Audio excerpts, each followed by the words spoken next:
you. But in a big story on the other side of this world, Thailand is once again under military rule. The army declared martial law Thursday. It says it wants to restore order following months of protests. That is the latest intervention in a country that's had very little political stability for the last decade. Tony Chang is there live for us in Bangkok with the latest. Tony?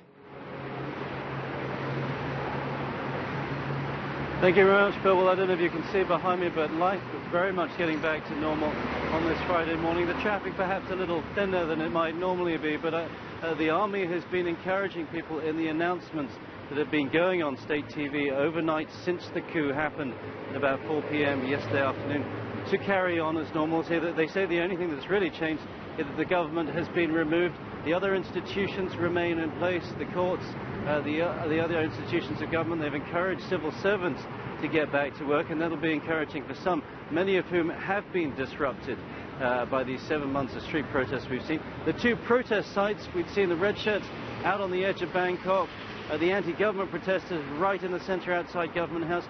They've been shut down overnight. The protesters who were there, who've been camping there on the streets, have been moved out, sent back home.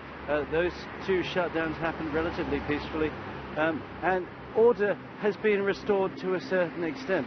I think to a certain extent many Thai people will be quite pleased about that.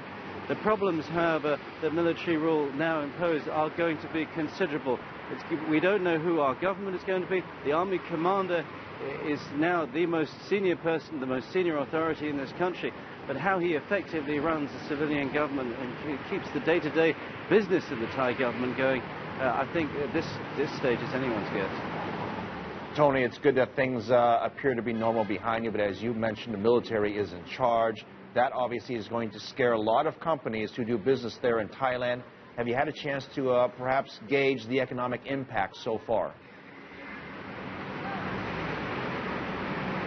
Well, the immediate economic impact, surprisingly, was very good. The stock market went up yesterday, and we've been looking at the downturn in the first quarter earlier in the week. Analysts have been saying they're actually quite keen for somebody to step in and stop the kind of political problems we've been seeing over the last 7 months.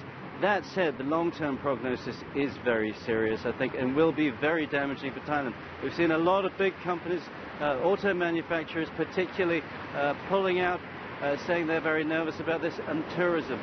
Tourism is very risk-averse, and many people will now be nervous about coming to Thailand.